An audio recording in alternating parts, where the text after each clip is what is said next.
Hello walkers, we're here in Kayakoy, Turkey's famous ghost town. Stay with us all the way to the end. We'll talk about its history, we'll walk around and discover the ruins, and we'll learn why this great symbol of the friendship that existed between Greece and Turkey now lies abandoned. Stay with us all the way to the end. You're really going to like this one.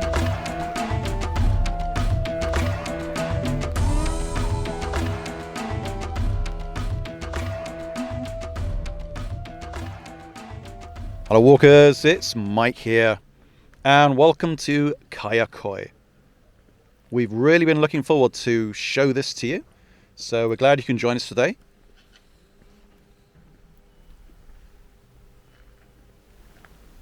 If you come to Turkey and you want to find Kayakoy, a little reminder, by the way, there are actually three, at least that I know of, Kayakoys in the country.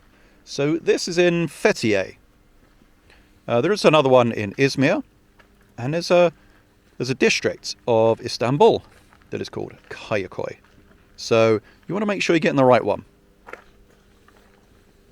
We're just coming up to the entrance here. We've just been dropped off, and we've already got our tickets. So we're going to head inside.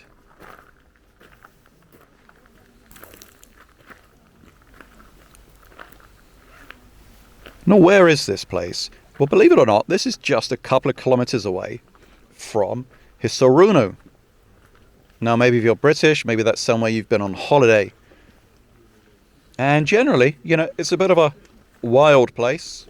Lots of tattoo parlors, British pubs, dance clubs.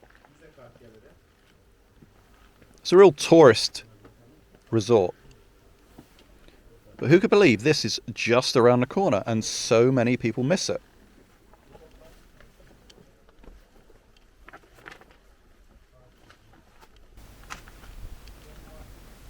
This great abandoned town, and some estimates are there are between 400 and 500 buildings here that have just been left completely unoccupied. This is just also around the corner from Ölüdeniz.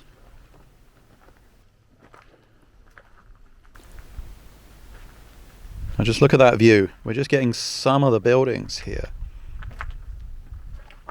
And it's so eerily quiet here. Of course it will be. There's just another few tourists walking around. And we've come out of season. This is March, so it's very quiet here.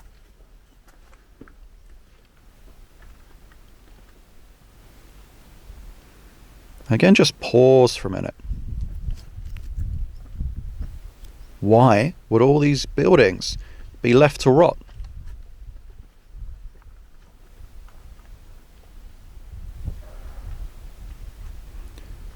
Let's head on up this way.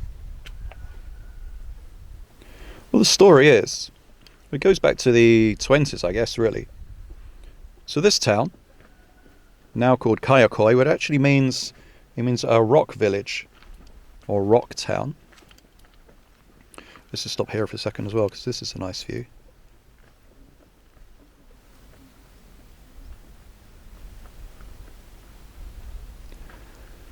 So this town was once known as Levisi.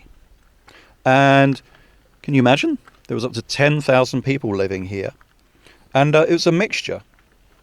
It's a mixture of Turkish Muslims and Greek Orthodox Christians. And they've been living here since probably like the 14th century. And they lived in peace. The Muslims would live more on a sort of the valley floor, I guess, and they tended to be the farmers. A little higher on the hillside, that's where the Christians lived, and they tended to, I guess, be more artisans. But the two communities sort of worked together. They were linked by trade, they helped each other in times of need.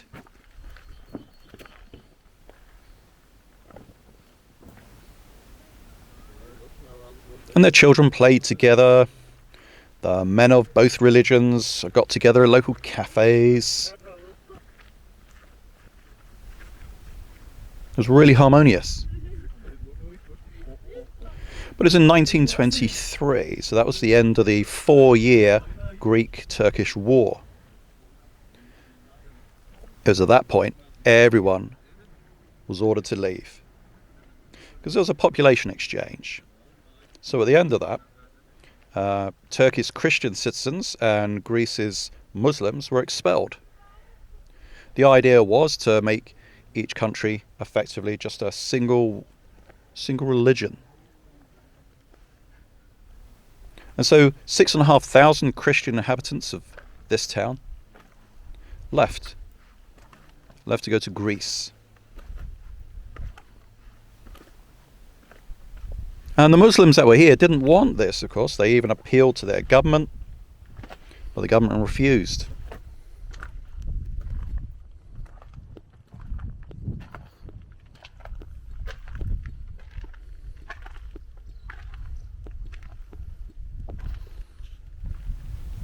So the Muslim farmers who came from Greece and they tried to settle here, they just found the land was just inhospitable.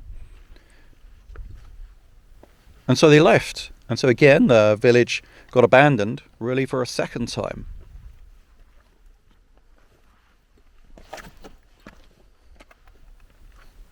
And then years later, another calamity struck.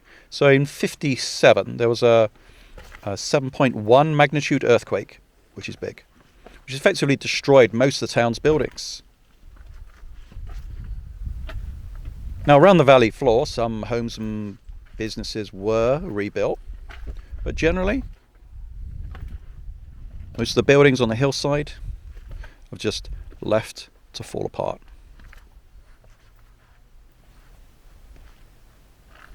Here in front of us, one of the old churches.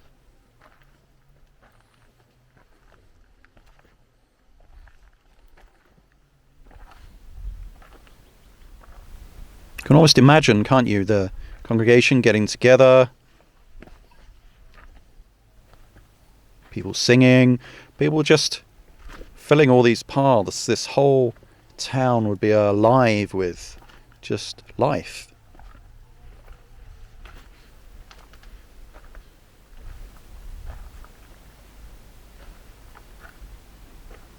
So the city here has just never recovered. Imagine all the homes, the chapels, the schools, the shops, all just left to ruin. But the Ministry of Culture has sort of rescued it from mass development. So they've granted it a museum status, and so it stays abandoned. And it's a reminder too, isn't it, of slightly more harmonious times. So we're heading down this way now. We're going to pass a few restaurants, etc. And we'll show you also how you can pick up the bus to get back to Fethiye. And what's nice is talking to people. Still hear stories of, because this area of the world is, well, as we know from recent events, it's very prone to earthquakes. We've heard really heartfelt stories that when there's an earthquake here in Turkey, Greek citizens will come over and help. And likewise on the Greek islands. In return, Turks have also gone over to help their once neighbours.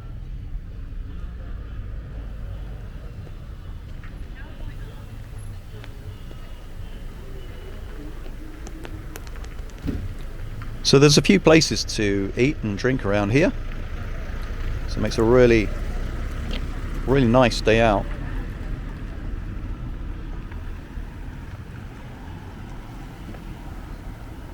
So we're coming here, it's off season, and it's a nice time to come. I would say spring and autumn is a good time here. Summer, midsummer, can be really hot.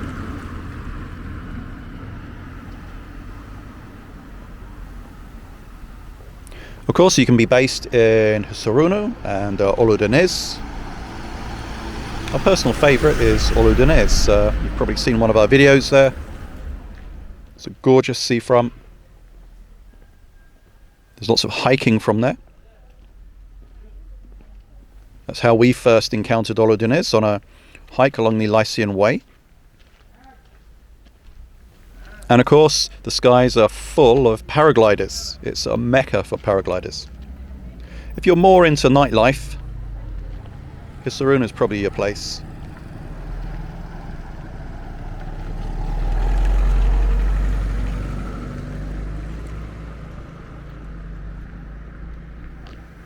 And to get here, just pick up one of the minibuses, the dolmuşes, and you can pick one up from Fethiye, from Ölüdeniz, from Hisaronu. They tend to run every 30 minutes to an hour. We got ours from Fethiye bus station, and the trip I think took about 40-45 minutes. It goes through Overchuk and Hisaronu. It's not expensive, and I think it was only 20 Turkish lira each to enter the village, although with inflation that may well have increased.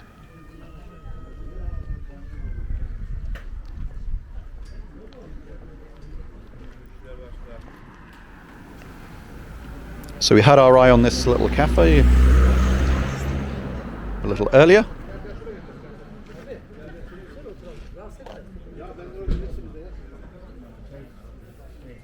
And this is where we're going to plonk ourselves down and wait for the dolmuş back, which is just going to be just across the road there. And so until next time, take care. See you again.